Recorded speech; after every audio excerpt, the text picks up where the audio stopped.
이제 다 같이 일어나셔서 영과 진리로 하나님 앞에 예배드리겠습니다.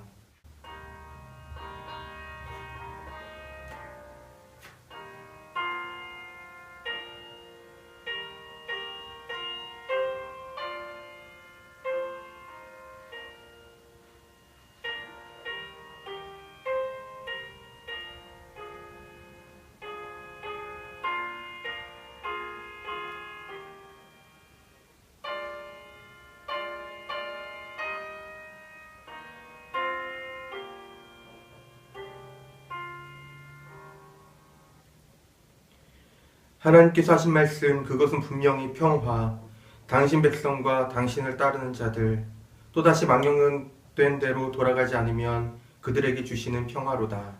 하나님은 영이시니 하나님께 예배를 드리는 사람은 영과 진리로 예배를 드려야 합니다.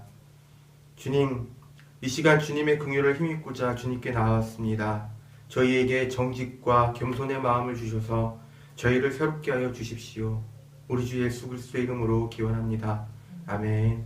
자리에 앉으셔서 찬송 드리겠습니다. 바다 같은 주의 사랑 내 맘속에 넘치네. 생명의 주를 위해 보여 흘려 주셨네. 영원하신 주의 사랑 어찌 우리 잊으리. 생명 주신 주님만을 영원히 찬양. 바다 같은 주의 사랑 내 맘속에 넘치네. 생명의 주를 위해 우결을 흘려 주셨네. 영원하신 주의 사랑 어찌 우리 잊으리. 생명 주신 주님 나는 영원히 찬양하리. 주보다 기만 너위에 생명의 문 열렸네. 깊고 넓은 은혜의 강과 같이 흐르고 하나님의 자비하신 이 땅 위에 넘치네. 평강의 왕 주님 예수 세상 죄 속했네.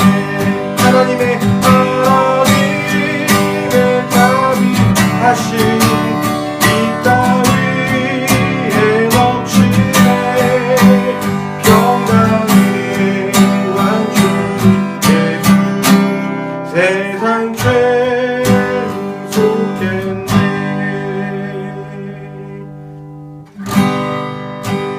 오늘 이 자리에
시간 주님과 나만이 하는 죄를 고백하겠습니다. 하나님 아버지, 저희의 잘못과 죄를 주님 앞에 고백합니다.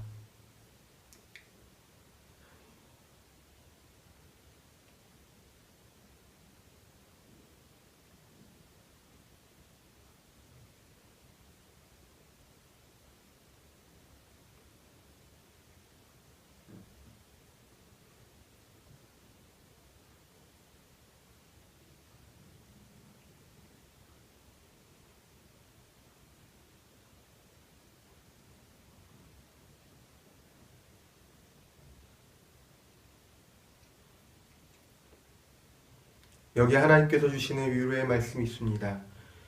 참으로 주님의 구원은 주님을 경외하는 사람에게 가까이 있으니 주님의 영광이 우리 땅에 깃들 것입니다. 아멘. 이 시간 주님께서 가르쳐 주신 기도로 기도하오니 하늘에 계신 우리 아버지, 아버지의 이름을 거룩하게 하시며 아버지의 나라가 오게 하시며 아버지의 뜻이 하늘에서와 같이 땅에서도 이루어지게 하소서. 오늘 우리에게 일용할 양식을 주시고 우리가 우리에게 잘못한 사람을 용서하여 준 것 같이 우리 죄를 용서하여 주시고 우리를 시험에 빠지지 않게 하시고 악에서 구하소서. 나라와 권능과 영광이 영원히 아버지의 것입니다. 아멘. 은혜로만 들어가네 은혜로만 전가해 우리의 노력이 아닌 어린 양의 보혈로 그분의 인재가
시간 하나님께서 우리에게 주시는 말씀은 누가복음 3장 7절에서 18절까지의 말씀입니다.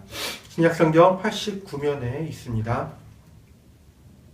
제가 봉독할 때에 살아계신 하나님 아버지 음성을 다 들으실 수 있기를 소원합니다. 요한은 자기에게 세례를 받으러 나오는 무리에게 말하였다. 독사의 자식들아, 누가 너희에게 닥쳐올 진노를 피하라고 일러주더냐?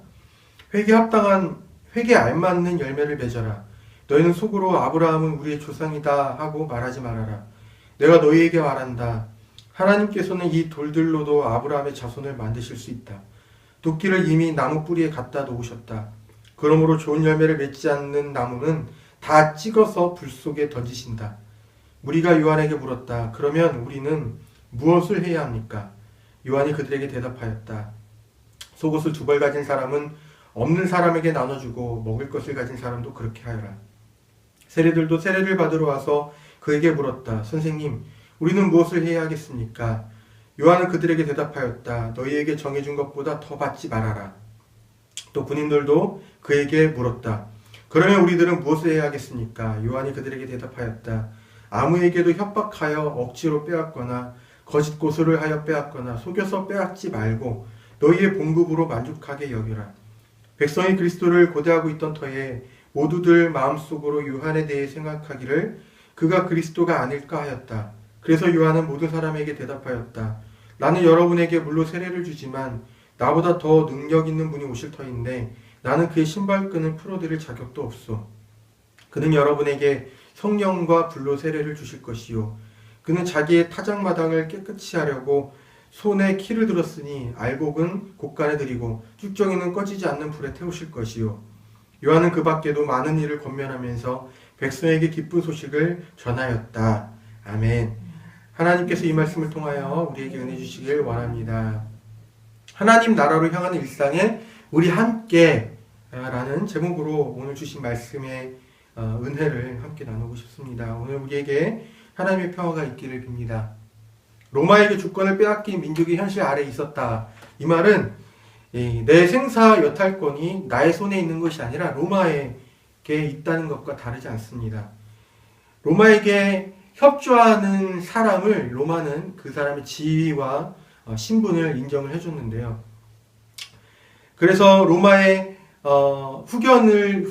로마라는 후견을 가진 이 권력자들, 귀족들, 종교인들, 또 지도자들, 이 사람들은 이 로마가 보장해주는 그 지위와 그 신분 아래에서 자신들이 로마에게 지불한 그 로비의 양 이상의 몫을 그 백성들에게 뜯어내려고 애를 썼습니다. 지도층이 부패하면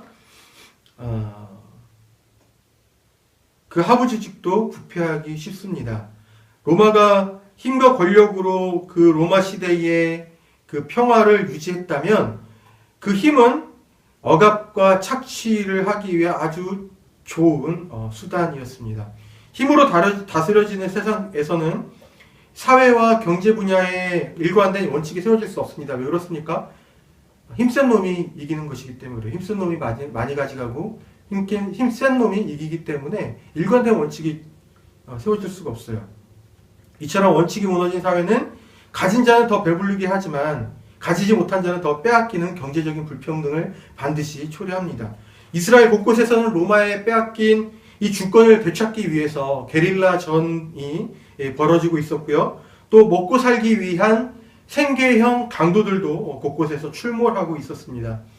이러한 상황들이 이 백성들을 참으로 피곤하게 만들었던 것이었어요. 백성들은 메시아가 나타나서 주권도 되찾고 하나님께서 통치하시는 나라에 알맞게 이 현실의 고통에서 벗어나서 이제 좀 사람답게 살자, 행복하게 할 수 있는 그 나라를 기다렸습니다. 이 메시아가 빨리 오기를 기다렸어요. 그런 사람들 가운데 어떤 사람들은 도시를 이탈해서 광야로 나가서 함께 어울려 살면서 이 메시아의 오심을 기다리던 사람들도 있었고, 또 어떤 사람들은 엄격한 그 율법의 기준을 지키는 방식으로 메시아의 오심을 기다리는 사람도 있었고요. 또 어떤 사람들은 로마와 그 로마에 부역하는 사람들을 처단하는 방식으로, 그들에게 무력으로 저항하는 방식으로 메시아의 오심을 기다리는 사람들도 있었습니다. 이러한 모든 것들이 세례 요한과 예수께서 활동하시던 시대의 배경이에요. 도둑의 눈에는 모든 것이 도둑으로 보이고 부처의 눈에는 모든 사람이 부처로 보인다라는 말이 있습니다. 이처럼 정의에 꽂힌 사람은 모든 것을 정의의 관점에서 보게 되고요. 돈에 꽂힌 사람은 모든 것을 돈의 관점에서 보는 거예요. 또 병에 걸린 사람에게는 모든 사람이 내 병을 고칠 수 있는 사람으로 보이기 마련입니다. 다른 말로 하자면 내가 지금 갖고 있는 나의 관심이 곧 내가 세상을 보고 있는 관점이다라는 겁니다. 가혹한 현실에서 그 현실을 전복시킬 이러한 메시아의 출현을 간절히 고대하고 있었던 이 사람들에게 있어서는 어떤 사람이 자신들이 그리던 이 메시아의 상에 조금이라도 비슷하다 싶으면 그가 메시아로 보이곤 했어요. 낙타털 옷을 입고서 메뚜기와 돌에서 나는 그 꿀을 먹는 사람이 광야에서 회개하고 죄 용서를 받으라고 외친다는 소문이 당시 사람들에게 소문으로 들렸습니다. 그리고 이 소문을 듣고 혹시 그 사람이 그토록 우리들이 기다려온 메시아가 아닐까라는 생각이 들었던 사람들은 광야로 나아갔어요. 왜냐하면 바로 그 광야에서 외치는 그 사람이 진짜 이 사람들이 기다리던 메시아일지도 모르겠다는 생각이 있었기 때문에 그래요. 본문의 15절이 그 상황을 묘사하고 있는 거예요. 백성이 그리스도를 고대하고 있던 터에 모두들 마음속으로 요한에 대해 생각하기를 그가 그리스도가 아닐까 생각하였다. 요한에게로 백성들이 갑니다. 갔더니 그가 이런 말을 해요. 회개하고 세례를 받아라. 죄를 용서받을 것이다. 한눈에 봐도 범상치 않은 형색을 한 사람이 광야라는 장소에서 이러한 메시지를 전하니까 어쩌면 정말 그가 메시아일 수도 있겠다라는 생각이 이 사람들에게 있었습니다. 그리고 메시아가 지금 하고 있는 말로 이 사람들은 받아들였어요. 요한의 이 말을 이 사람들은 이렇게 해석합니다. 메시아, 저 사람이 곧 가져올 그 급변의 상황, 그 변혁의 상황, 그러니까 메시아가 이 땅에서 로마를 몰아내고 다시 이 땅의 정의와 공의를 회복시키시고 이스라엘의 주권을 되찾아서 하나님께 복을 받는 그 시대, 그 상황에 나도 참여할 자격을 얻기 위해서는 내 죄를 회개하고 용서를 받아야 하는 것이구나 라고 생각을 했다는 것이죠. 이러한 백성들의 생각은 마치 롯데월드에 들어가기 위해서 입장권을 사는 것과 같았습니다. 이 사람들의 생각 속에는 회개와 용서를 받는 것이 메시아가 이끌고 올 변혁의 세상에 내가 들어가기 위한 입장권과 같은 것이었어요. 하지만 이들의 생각을 요한이 간파해요. 그래서 이 사람들에게 쌍욕을 날립니다. 독사의 자식들아. 우리 성경에는 독사의 자식들아 이렇게 나오지만 그 시대에 아주 심한 쌍욕이에요. 쌍욕. 매우 이 요한이 답답하고 분노가 일어났던 거죠. 요한이 볼 때 이 사람들이 품은 그 마음은 마치 일찍이 하나님께서 아브라함에게 이렇게 약속하셨지. 너의 자손에게 영원한 복을 주겠다고 말이야. 우리가 바로 그 아브라함의 자손 아니야? 하나님께서 우리에게 그러니까 복을 주시지 않겠어? 우리가 아브라함의 자손이니까. 이렇게 생각하면서 자위하는 것과 같았어요. 요한이 보기에는 말이죠. 요한이 이어서 이렇게 말합니다. 하나님께서는 이 돌들로도 아브라함의 자손을 만들 수 있다. 이 말은 무엇이냐면 아브라함의 자손이라는 그 사실이 롯데월드에 들어가는 입장권이 아니라는 말이에요. 아브라함의 자손이라는 사실 그것이 메시아가 이끌고 올 그 변혁의 세상에 하나님의 나라에 들어가는 자격이 된다는 것은 아니라는 거예요. 계속해서 요한은 이 사람들을 꾸짖습니다. 누가 너희에게 닥쳐올 진노를 피하라고 일러주더냐? 요한은 지금 회개하고 세례받아서 일단 진노부터 피하고 메시아가 이끌고 올 세상에 들어가자라는 마음가짐은 글러먹은 것이다 라고 비판하고 있는 거예요. 우리가 회개를 과거의 행위에 대한 참회로 생각할 수 있습니다. 물론 이 맞는 말이에요. 회개는 과거의 행위에 대한 참회를 뜻합니다. 하지만 그것은 절반의 의미예요. 절반의 의미. 회개는 과거의 행위에 대한 나의 참회와 동시에 앞으로 결코 그와 같은 행위를 반복하지 않겠다라는 다짐이자 실제 그와 같은 삶의 실천이기도 합니다. 이게 바로 회개예요. 예를 들어 볼게요. 어느 날 내 자녀가 다니는 학교와 문구점 사장님이 나에게 전화를 합니다. 내용을 듣고 보니까 이 아이가 그 문구점에 들어가서 무언가를 훔쳤다는 거예요. 그래서 그 문구점에 갔습니다. 그 아이에게 이 문구점 사장님께 잘못했다고 말씀드리게 시킵니다. 아이는 울면서 문구점 사장님께 잘못했다고 말씀을 드려요. 그리고 훔친 물건값을 이제 지불을 합니다. 이 짧은 이야기에서 아이는 울면서 문구점 사장님께 물건을 훔친 자신의 잘못을 시인하고 잘못했다고 고백하는 것. 바로 이것은 우리가 전통적으로 알고 있는 회개입니다. 과거의 잘못에 대해서 참회하는 것이죠. 그리고 용서를 구하는 거예요. 죄를 뉘우친 거예요. 하지만 동시에 거기에는 다시는 물건을 훔치지 않겠다라는 결심도 포함되어 있는 것입니다. 실제 그 결심대로 실천하는 것도 포함된 것이죠. 문구점 사장님 앞에서 일단 그 상황을 벗어나기 위해서 잘못했다고 고백한 것이라면 그것은 참 회개가 아닙니다. 이것이 바로 요한이 지금 자기 앞에 세례를 받으러 나아온 사람들을 향해서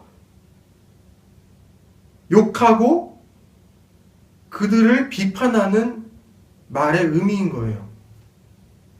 일단 회개하고 세례받아서 메시아가 이끌고 올 세상에 들어가자, 자격을 갖추자라고 생각하던 사람들에게 요한이 이렇게 말합니다. 회개에 합당한 열매를 맺으라고. 회개에 합당한 열매를 맺으라고. 아까 회개에 대해서 이야기했죠. 과거에 대한 참회 플러스 다시는 그러한 일을 하지 않겠다라고 다짐하고 그리고 실제로 그 일을 하지 않는 것, 되풀이하지 않는 것이 회개라고 했습니다. 요한이 말하는 거 이거예요. 잘못했다고 생각을 했으면, 참회했으면 진짜 그 일을 다시는 되풀이하지 말아라. 그게 바로 회개에 합당한 열매다라는 거예요. 회개는 이런 의미에서 열린 것입니다. 열린 것. 회개는 과거의 종말임과 동시에 새로운 출발이에요. 요한이 이렇게 말하자 사람들이 묻습니다. 그러면 우리는 뭘 해야 합니까? 이 질문에 요한은 그 사람들에게 새로운 삶을 요청합니다. 요한은 이 사람들에게 이전의 직업을 버리라고 말하는 것이 아니라 새로운 직업을 찾으라고 말하는 것이 아니라 새로운 삶, 회개에 합당한 열매를 맺으라고 말합니다. 이렇게 말하죠. 속옷을 2벌 가진 사람은 없는 사람에게 나눠주고 먹을 것을 가진 사람도 그렇게 해라. 지도층이 부패하면 원칙이 무너진 사회에서는 어느 누구도 나를 지켜주지 않습니다. 그런 사회는 저마다 각자 도생하게 만들어요. 이러한 사회에서 최우선은 뭐냐면 일단 나부터 먹고 살고 보자. 이겁니다. 이게 돼요. 이제 겨우 속옷 1벌 있으니 혹시 모를 일에 대비해서 1벌 더 가지고 있자. 이렇게 생각하기 쉬워요. 자기 먹고 사는 일에만 자기 삶의 안정만 추구하는 세상을 만들어냅니다. 지도층이 부패하고 원칙이 무너진 사회가 그렇다는 거예요.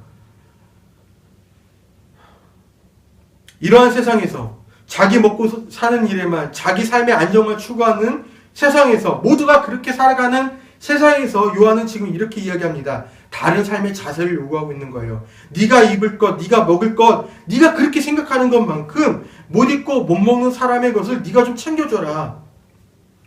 이 사람들에게 낯선 것을 주문하고 있습니다. 하지만 여전히 일상에서 새로운 방식으로 그 일상을 대하라고 지금 말해주고 있죠. 일단 나 먼저 먹고 살고 봐야지 하는 세상은 두려움이 지배하는 세상입니다. 삶에 대한 두려움은 사람을 이기적으로 만들어 버려요. 요한이 요청하는 이 새로운 삶은 나 자신만 생각하는 사람에서 이제 다른 사람도 생각하는 사람으로 변화하는 삶을 말하는 것입니다. 세금 징수원들도 요한을 찾아와서 묻습니다. 우리가 뭘 하면 됩니까? 동족들에게 세금을 걷어서 로마에게 보내야 했던 이 세금 징수원들은 이미 그 일의 성격상 당시 유대인들에게서 동족들의 등을 치고 로마에 빌붙은 사람이라는 꼬리표를 받고 미움을 받고 있었어요. 상종하지 못할 인간으로 취급받고 있었다는 것이죠.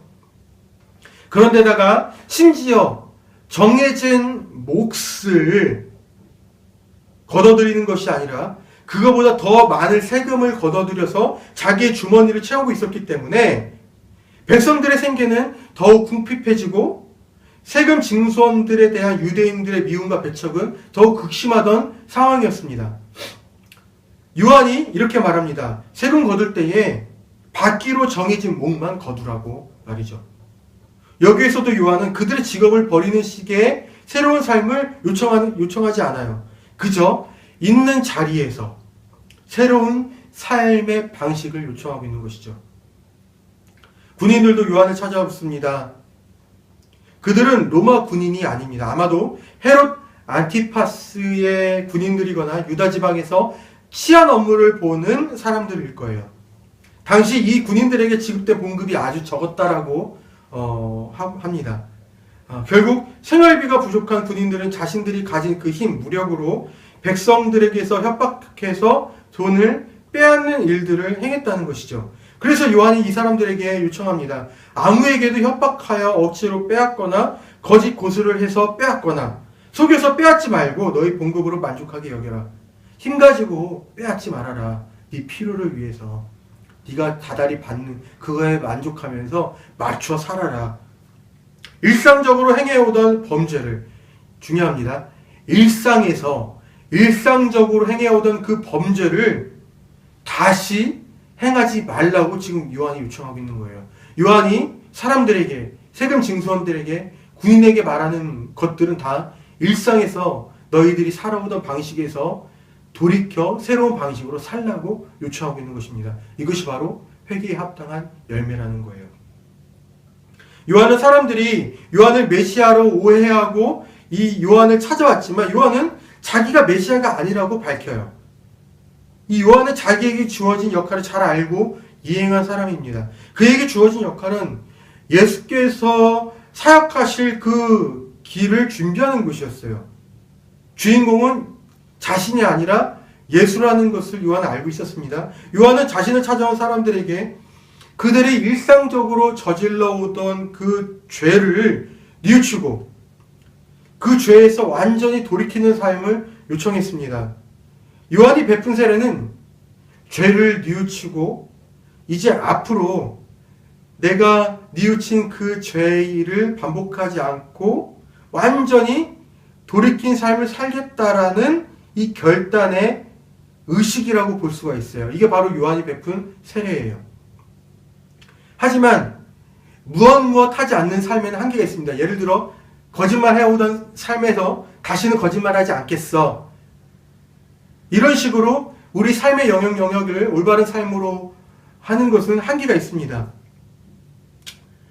예를 들어서 우리가 자녀에게 거짓말은 하면 안 돼, 친구를 괴롭히면 안 돼, 화단에 들어가면 안 돼 라는 식으로 가르치는 것은 한계가 있다는 거예요. 이처럼 모든 잘못의 부정 형태를 우리가 열거할 수가 없습니다. 일일이. 우리가 올바른 삶을 살기 위해서 뭘 하면 안 돼, 뭐 하면 안 돼, 뭐 하면 안 돼라는 식으로 삶의 가이드라인을 살고 그것을 지키기 위해서 사는 거에는 한계가 있어요. 그것으로 올바른 삶을 살 수는 없습니다. 요한은 잘 알고 있었어요. 예수께서 베푸시는 세례는 성령께서 임하시는 세례라는 것을 말입니다.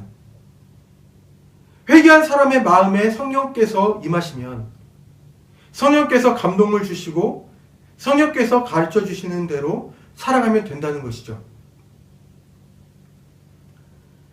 요한의 설교를 통해서 오늘 성서 말씀은 우리에게 두 가지를 말씀합니다. 첫째, 회개에 합당한 삶을 살라는 것입니다.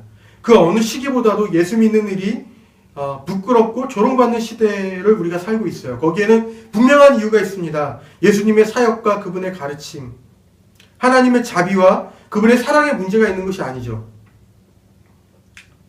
문제는 기독교인이라고 일컬어지는 사람들에게 있습니다. 상식적인 선에서, 도덕과 윤리 교과서에서 나오는 선에서도 이 기독교인으로서 우리가 살아가면서 열매를 맺고 있는가를 돌아봐야 할 때입니다. 성경에서 가르쳐주는 수많은 하나님께서 동행하는 삶의 그 윤리적인 덕목들, 그런 회개한 자의 어떤 열매들, 이런 것은 차치하고 일단 도덕 교과서에 나오고 지극히 이 시대의 상식적인 수준에도 못 미치는 기독교인들의 삶을 바로 내가 오늘도 살아가면서 행하고 있는 것은 아닌가라고 돌이켜 볼 필요가 있다는 것이죠. 상식적인 수준도 못 미치고 살아가는 것은 아닌가라고 말이죠. 정말로 이 삶과 이 세계를 대하는 이전의 내 인식과 내 삶의 방식이 지금은, 예수를 주님으로 고백한 지금은 과연 이전과 다른 방식으로 변했는가를 정직하게 스스로 질문해 볼 필요가 있습니다. 본문 말씀에서 직접적으로 가져오면 나는 여전히 내 먹고 사는 일에만 관심 두고 있는가? 내가 가진 능력과 힘으로 다른 사람의 것을 빼앗고 있는가? 라는 질문을 우리 스스로에게 던져볼 필요가 있다는 거예요. 요한은 선포합니다. 회개에 합당한 열매를 맺어라. 바로 이것이 우리가 오실 예수님을 준비하는 삶이라는 것을 말하고 있습니다. 성서 말씀이 말씀하는 것 둘째는 이것입니다. 예수께서 오시면서 주신 성령으로 살아가는 거예요. 회개한 사람에게 성령께서 임하십니다. 그게 그래서 요한이 준비한 것이죠. 회개하지 않으면 성령께서 임하지 않는 거예요. 요한은 회개하게 한 거예요. 회개한 사람에게 성령께서 임하십니다. 요한은 사람들로 하여금 회개하게 하고 그 토대 위에서 회개한 사람, 이제 과거의 잘못은, 죄는 내가 참여했으니 이제 그것으로부터 결별해서 그런 일을 자행하지 않을 거야. 이 결심으로 먹고 살아가는 그 사람들, 바로 그 사람에게 성령께서 임하시는데, 예수를 구주로 고백하면 그 예수로 말미암아 성령이 임하시는데, 이 성령께서 인도하시는 삶은 단순히 요한이 준 그 세례처럼 과거의 잘못을 근절하는 이 삶에서 한 발자국 더 나아가는 것입니다. 그것은 일상의 모든 영역뿐만이 아니라 이 세계의 모든 일들을 바라보는 우리의 시각을 바꿔줘요. 다가오는 완성될 하나님 나라의 관점에서 이 세상을 인식하고 또 이 세상의 사건들을, 흐름들을 해석하고 그것들에 대해서 우리가 반응할 수 있도록 성령께서 우리를 이끌어 가신다는 것이죠. 단지 과거의 잘못을 이제는 다시는 저지르지 않겠다라는 이러한 방식이 아니라 더 넓은 영역에서 변화를 이끌어 오는 삶을 살게 된다는 것입니다. 오늘로써 대림절 세 번째 주간이 시작되었어요. 우리는 다시 오실 예수님을 기다리면서 살아가는 존재들입니다. 동시에 우리는 다시 오실 예수께서 이끌고 오실 그 하나님의 나라를 지금 살아가면서 맛을 보면서 참여하라는 그 부르심을 받은 사람들이기도 합니다. 회개에 합당한 열매를 맺는 삶에서 한 걸음 더 나아가서 성령께서 인도하시는 대로 반응하면서 그러한 우리를 통해 우리가 속해 있는 가정과 최소단이죠. 그 너머의 공동체에 하나님의 나라가 펼쳐지는 그 근본적인 변화가 일어날 수 있기를 우리가 날마다 기대하면서 살아가는 우리는 교회의 모든 성도들이 한번 되어 보기를, 또 그러한 다짐을 다시금 한번 해보기를 빕니다. 이 시간 주신 말씀 생각하며 함께 찬송하겠습니다. 신실하게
하나님 아버지, 적어도 저희가 이전에 잘못한 일들을 다시금 범하지는 않도록 깨어있기를 원합니다.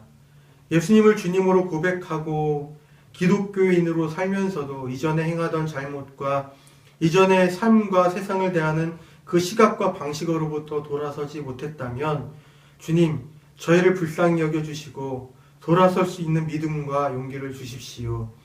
주님, 성령께서 인도하시는 삶을 살고 싶습니다. 무엇이 성령께서 기대하시는 것인지 분별할 수 있도록 저희의 생각을 깨우쳐 주시고 성령께서 인도하시는 삶에 응답하게 하셔서 저희뿐 아니라 저희가 속한 공동체의 모든 사람들이 저희와 같이 하나님의 나라를 맛보는 기쁨을 누리도록 인도하여 주십시오. 이 모든 일에 서로 격려하는 우리는 교회의 모든 교우들로 세워가실 예수님의 이름으로 기도합니다. 아멘. 이어서 봉헌기도 드리겠습니다. 하나님 아버지, 주께서 주신 것의 일부를 다시금 주님께 드립니다. 주님께 드려진 이 예물이 주님께서 주목하시는 사람과 그 상황을 위해서 사용될 수 있도록 기회를 주시고 인도하여 주십시오. 예물 드린 마음을 귀하게 받아주시고 그 삶이 넉넉하게 하셔서 그 삶을 통해서 더욱 많은 섬김이 다른 이들에게로 흘러가도록 복 주시고 인도하여 주십시오. 예수님의 이름으로 기도합니다. 아멘.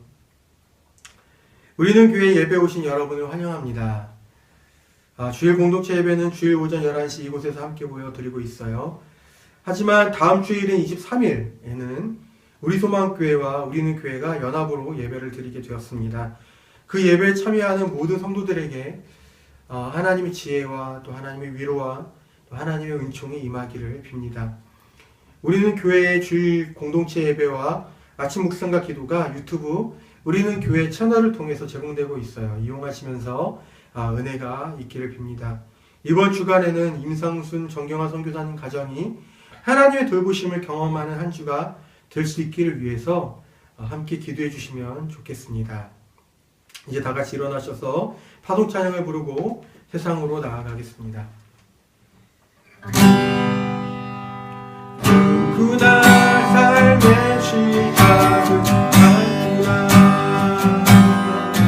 작은 시작은 그 소리조차 없구나. 우리는 삶을 돌아가는 이들, 그들도 삶의 시작은 같구나.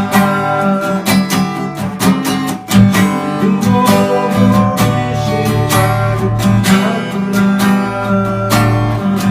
작은 핵심을 듣는 이들도 좋구나.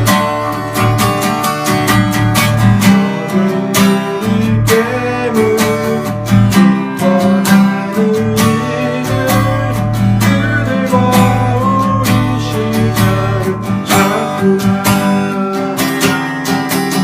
높이 뻗을 때도 작아지는 해처럼 깊이 잠들 때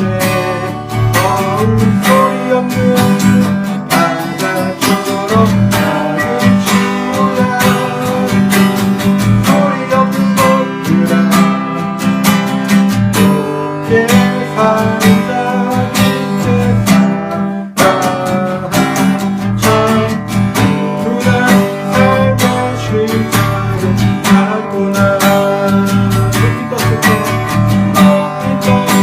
때 작아지는 해처럼 깊이 잠들 때 소리 없는 바다처럼 작은 친구야. 소리 없는 것들아 깊게 살자. 깊게 살아가자. 누구나 삶의 시작은 같구나.